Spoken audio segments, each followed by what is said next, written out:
थोड़ा सा stock specific हो जाते हैं। स्टॉक्स नीति हमारे शो का अगला सेगमेंट है और यहाँ पर हम डिस्कस करेंगे कि कौन से सेक्टर्स और कौन से स्टॉक्स में अच्छे मूव बनते दिख रहे हैं और कौन से सेक्टर्स और स्टॉक्स से हमें दूरी बना करके रखनी चाहिए। अभी फिलहाल किस स्टॉक में और किस सेक्टर में क्या कुछ चल रहा है ये हम बात कर लेते हैं। बेहतरीन तरीके से इस समय मुझे फाइनेंशियल्स काम करते हुए दिखाई दे रहे हैं सर। बैंकिंग और फाइनेंशियल्स एक मजबूत सपोर्ट देते हैं बाजार को, लेकिन अगर मैं 31 जुलाई का जो डेटा हमें दिखाई दे रहा है उसमें फाइनेंस के बहुत सारे स्टॉक्स हैं जो टॉप गेनर्स में शामिल हैं आज के। बजाज फाइनेंस, बजाज फिनसर्व, जियो फाइनेंस, श्रीराम फाइनेंस, इन सब में अच्छी तेजी आती दिखाई दे रही है। और इसके साथ ही एक ऑटो का स्टॉक है M&M यानी महिंद्रा एंड महिंद्रा, जिसमें तेजी आती दिखाई दे रही है। लेकिन अभी अगर हम बात करें तो फाइनेंशियल्स या फिर बैंक्स बेहतर कहां? मैम अगर मैं देखूं तो जो बैकबोन रहेगी अपनी इकोनॉमी की वो फिनेंशियल्स की तरफ ज्यादा रहेगी। देखिए आने वाले समय में एक जो अनसिक्योर्ड लोन या फिर जो नॉन बैंकिंग फाइनेंशियल कॉर्पोरेशंस हैं उनका इकोनॉमी में जो पार्ट होगा वो बैंकिंग से ज्यादा बड़ा होगा। When we are saying giving loans, खासतौर पे टियर 2 टियर 3 स्ट्रक्चर जो सिटीज होती हैं जहां पर लोगों के आप कह सकते हैं बहुत ज्यादा फिनेंशियल डेटा अवेलेबल नहीं होता, राइट? तो उस तरफ ये कंपनियां ज्यादा लोन देती हैं एज कंपेयर टू बैंक्स, और हमारी ज्यादा बड़ी पॉपुलेशन उस तरफ है, ठीक है? और तो जी कहीं ना कहीं जो ये NBFCs हैं, जो फाइनेंशियल कॉर्पोरेशंस हैं, वो ज्यादा अच्छा परफॉर्मेंस देंगी आने वाले समय। सर अगर NBFCs पे ही दांव लगाना है तो दांव कहाँ लगाएं? कुछ स्टॉक्स हैं क्या दिमाग में? मैम देखिए अगर लॉन्ग टर्म अगर आप कंसिडर कर रहे हैं, देखिए ऑलरेडी मार्केट ना थोड़ा सा बुल फेज में है। अगर लोगों का होराइजन मिनिमम 5 इयर्स के लिए है तो वो जैसा आपने नाम लिया था बजाज फिनसर्व या बजाज की तरफ जा सकते हैं। एक बहुत पुरानी कंपनी है, has a very good credit rating, एक्सेस are generally very clean. Second bet हमारी IRFC पे रहेगी, that is Indian railway financial corporation. Okay तो वो हमारी इकोनॉमी का बैकबोन है और IRFC उसमें बहुत अच्छा काम कर रही है। तो IRFC can be the next financial sector जो आपको बहुत अच्छे रिटर्न्स दे सकता है, बट मिनिमम आप 5 इयर्स का होराइजन इसमें लेकर चलिए। ओके सर, बजाज फाइनेंस और बजाज फिनसर्व को थोड़ा चार्ट्स पे डिस्कस करेंगे। टेक्निकली क्या करना चाहिए अभी बजाज फिनसर्व और फाइनेंस में। जब तक अब सब चार्ट लगा रहे हैं तब तक मैं एक बार डेटा बता देती हूँ बजाज फिनसर्व और बजाज फाइनेंस का। बजाज फाइनेंस 31 जुलाई का जो हम डेटा दिखा रहे हैं 8% की तेजी यहाँ पर दिखाई दे रही है बजाज फाइनेंस में। बजाज फिनसर्व में लगभग 6% के आसपास की तेजी है। ऑलमोस्ट अगर हम देखें फाइनेंशियल सर्विसेज में तो कई स्टॉक्स हैं जो तेजी दिखा रहे हैं। जियो फाइनेंस में 2% के आसपास की तेजी है दिखाई दे रही है यहाँ पर। और अगर बैंकिंग में हो जाए थोड़ा सा स्पेसिफिक तो ICICI बैंक में तेजी दिखाई दे रही है, एक्सिस बैंक में, HDFC बैंक में तेजी दिखाई दे रही है इस समय। यानी बैंकिंग और फाइनेंशियल्स में अच्छी बढ़त दिखाई दे रही है। लेकिन सर बजाज फाइनेंस या बजाज फिनसर्व कौन सा स्टॉक बेहतर है और दोनों ही स्टॉक्स में क्या करना चाहिए? श्योर, चार्ट्स स्क्रीन पे आ गए हैं तो let me just show you the charts, और अभी दर्शकों को 1 मिनट में क्लियर हो जाएगा। ये आपके सामने बजाज फिनसर्व का आपके सामने चार्ट आ रहा है। अगेन द सिचुएशन गोस कि वो कंसोलिडेट द सिचुएशंस, और आप देखेंगे कि बजाज फिनसर्व एक अभी डाउनफॉल लेकर फिर से अप ट्रेंड में जा रहा है जी। तो बजाज फिनसर्व अभी अपने ब्रेकआउट का वेट कर रहा है and it can be a really good bat. जहां तक मैं बजाज फाइनेंस की बात करता हूं तो बजाज फाइनेंस में ऑलरेडी ब्रेकआउट आ चुका है। आप देखेंगे कि ये ब्रेकआउट रिसेंट में आया है। So if I want to bet of as now, क्योंकि दोनों पीयर ग्रुप कंपनीज हैं, तो मैं बजाज फिनसर्व की तरफ बैट करना चाहूंगा अगर आप फ्रेश बाइंग करना चाहते हैं। तो Bajaj Finserv would be a better opportunity than Bajaj Finance, that would be my call. जिनके पास ये दोनों स्टॉक्स हैं उनको क्या करना है? अब वो होल्ड करें जी। That's the best opportunity that they have. अगर उनके पास हैं तो कॉन्ग्रेचुलेशंस बोलना चाहिए, और अभी तक रखे हुए हैं तो इट्स इवन बेटर। ओके, यानी कि अगर आपके पास बजाज फाइनेंस या बजाज फिनसर्व में से कोई भी स्टॉक है तो उसे होल्ड करने की सलाह सुधांशु जी यहाँ पर दे रहे हैं। और अगर आपके पास दोनों स्टॉक्स में कहीं पर खरीदारी का मौका है तो उनको बेहतर स्टॉक बजाज फिनसर्व दिखाई दे रहा है।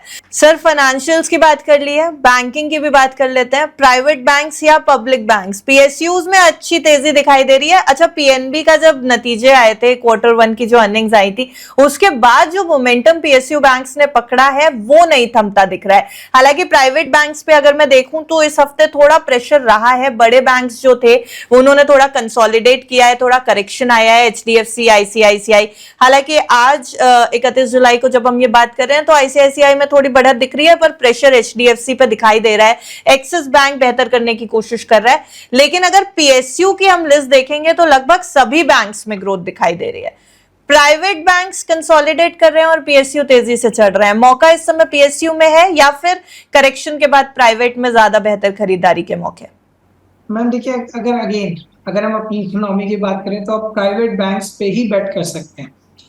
अगर ओके। आप उनकी ओवरऑल आप स्ट्रक्चरशिप समझेंगे, the growth avenue that they are doing, तो अब वो मेट्रो सिटी से निकल कर अगेन देखिए फोकस जहां रहेगा टीयर 2 टीयर 3 सिटीज की तरफ मूव कर रहे हैं। देखिए अभी टीयर 2 टीयर 3 सिटीज में सिर्फ सरकारी बैंक यानी पीएसयू बैंक्स को ही कंसिडर किया जाता है। अगर आज आप टीयर 2 सिटी में जाएंगे और किसी से बोलेंगे आईसीआईसी बैंक में अकाउंट खुला दो तो वो बचेगा, उसे अभी भी स्टेट बैंक, पीएनबी यही समझ में आते हैं जी। तो ये बैंक्स अपनी पकड़ उस जगह बना रहे हैं। They have started their work on those places. तो ग्रेजुअली आप देखेंगे कि जैसे जैसे सिटीज में अपना स्कोप क्रिएट करेंगे तो इनकी ग्रोथ बहुत तेज रहेगी। तो मेरा बेट प्राइवेट बैंकिंग पर ही। प्राइवेट बैंकिंग पे बेट तो है सर, लेकिन अगर हम प्राइवेट बैंक्स की बात करें तो चलिए सबसे पहले एचडीएफसी बैंक को डिस्कस करेंगे सर, आपके साथ चार्ट पे डिस्कस करेंगे। प्लीज चार्ट भी एचडीएफसी बैंक का रिक्वेस्ट करूंगी, लगा लीजिए आप। और प्राइवेट बैंक की अगर हम बात कर रहे हैं तो Axis bank, ICICI bank, Kotak Mahindra, इन सबको डिस्कस करना जरूरी है क्योंकि प्रेशर में दिखाई दे रहे हैं। एचडीएफसी बैंक तो नेगेटिव इस समय नजर आ रहा है, हालांकि गिरावट बहुत हल्की है, लेकिन हमने देखा है बहुत समय से प्रेशर में एचडीएफसी बैंक। एक्सिस बैंक की बात करें तो बढ़त है लेकिन हल्की बढ़त, आईसीआईसीआई बैंक में बढ़त है, हल्की बढ़त है, कोटक महिंद्रा बैंक में भी बढ़त है लेकिन हल्की बढ़त है। तो प्राइवेट बैंक्स में दांव कहां लगाना है, इनमें से बेहतर स्टॉक कौन सा? Let's just share the screen. तो सबसे पहले इस पे मैं बाद में आऊंगा। Let's just put it up with HDFC, right? तो एचडीएफसी बैंक पहले कंसीडर करेंगे। तो आपका भी एचडीएफसी बैंक का आपके सामने चार्ट है, दर्शकों के सामने।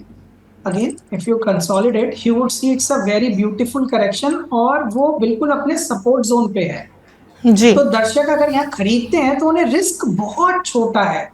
आपका मतलब merely the stop loss comes down at 730 यानी 730 रुपए से नीचे की क्लोजिंग हो तो आराम से अपना एसएल बुक करके बाहर निकल सकते हैं।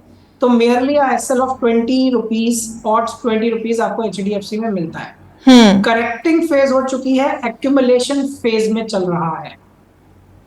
तो कहीं ना कहीं HDFC bank is a very good bat at this moment of time क्योंकि स्टॉप लॉस बहुत छोटा है। तो इस समय मैं कहीं से भी नहीं कह सकता कि HDFC bank is not a purchase. Maintain a stop loss of closing below 730 and it's a beautiful purchase जो आपको वापस 1000 रुपए तक पहुंचता हुआ बहुत जल्दी दिख सकता। ओके। कोटक बैंक को लेके क्या आउटलुक होगा सर? मैम कोटक को लेकर मैं कभी बहुत ज्यादा एंथुसियाज्म में नहीं रहा। We have to always look at different aspects of banking जिसमें कहीं ना कहीं बैंक की फंक्शनिंग, उसकी ओवरऑल थॉट प्रोसेस अगर आप देखें तो ये बहुत ही कंसोलिडेटेड स्टॉक है। कभी बहुत ज्यादा मूवमेंट नहीं देता, बहुत ज्यादा चलता नहीं, मतलब कंपनी का भी कोई ऐसा एवेन्यू इतना स्ट्रांग नहीं दिखता जहां पर वो लोगों को अपने पास बहुत स्ट्रांगली बुलाना चाहती है जो एक एचडीएफसी, आईसीआईसी में दिखता है। इधर if you would say I would like to bet on IDFC first bank. मतलब अगर मैं बैंकिंग सेक्टर को थोड़े लॉन्ग स्ट्रक्चर के लिए देखना चाहता हूँ तो मैं आईडीएफसी फर्स्ट बैंक पर बेट करना चाहता हूँ। सबसे इंपॉर्टेंट बात है बहुत तेज बढ़ता हुआ बैंक है, इनकी जो पॉलिसीज हैं वो कस्टमर को इनकी तरफ बहुत तेजी से ला रही है। टेक्निकल चार्ट्स पे कैसा लग रहा है सर आईडीएफसी इस समय? अगर आप इसका 5 साल का होराइजन लेकर चलते हैं और इसके करंट प्राइस को देखा जाए और इसकी फंक्शनिंग और इसकी बैकिंग को देखा जाए, which is the old IDFC limited, तो आप इस स्टॉक को 5 साल में बहुत अच्छा रिटर्न देते हुए देख सकते हैं। मतलब 300 रुपए तक के भी टारगेट्स कोई बड़ी बात नहीं होंगी IDFC first bank. IDFC first bank long term bet. Sir अगर जी ट्रेडर्स के लिए देखा जाए तो ये बैंक कैसा है? मैम, ट्रेडर्स के लिए बहुत ज्यादा ये फ्रूटफुल स्टॉक नहीं होगा। ट्रेडर्स को जाना है तो अगेन एचडीएफसी, अभी हमने डिस्कस किया, HDFC would be the best. 3-4 महीने 5 महीने जी में you would see a great spark in HDFC, वो ऊपर जाए। ओके। यस बैंक डिस्कस करेंगे सर चार्ट्स पर। यस बैंक में क्योंकि अभी तेजी लगभग 1.5% की है। प्राइवेट बैंक्स की बात करूं तो मुझे लगता है सबसे ज्यादा जो इस समय तेजी दिखा रहा है आज की डेट में वो यस बैंक दिखा रहा है।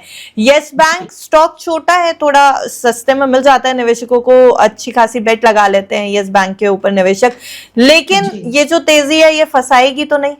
मैम, देखिए यस बैंक के ना सबसे इम्पोर्टेंट आपको फंडामेंटल्स पे जाना होगा। हम्म तो फंडामेंटल्स इस समय भी इस स्टॉक को लॉन्ग टर्म बेट या होल्डिंग बेट नहीं बनाते। हम्म हाँ, आपको थोड़ा बहुत 5-10% के लिए इसे ट्रेड करना हो तो आप कर सकते हैं, हम्म लेकिन this is not a long term bet कि हम इस पे बेट कर सकते हैं।